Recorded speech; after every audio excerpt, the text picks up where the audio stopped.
Who are you really? Have you ever felt like there's more to you than just this body, this mind, this life? What if I told you that you are not just human? You are something far greater.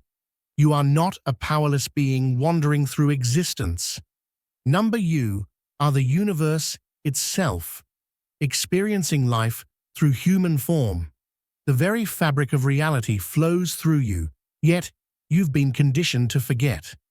That quiet voice inside, the one whispering that there's something more, it's right. And today, you're going to remember who you truly are. Think about this. When you refer to yourself, do you say, I am body? Number. You say, my body. You don't say, I am hand.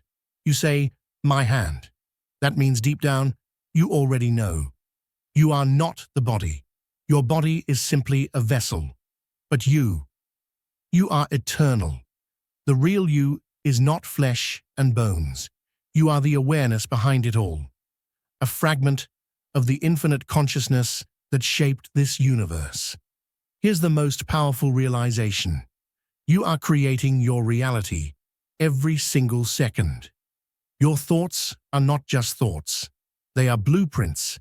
Every idea, every belief, every emotion sends ripples into the quantum field, shaping what you experience. Your thoughts are energy, and energy, it creates. So, what have you been creating? Scarcity, fear, doubt? Or have you been commanding the universe with power, abundance, and clarity? Most people believe life happens to them. But the truth, life happens through you. Every thought is a seed. The question is, what are you planting? Your subconscious mind? It doesn't know the difference between what's real and what's imagined. If you feed it visions of power and abundance, your mind will accept it as truth. And when your mind believes it, the universe aligns to make it real. You were never meant to live small. It's time to wake up. What will you create?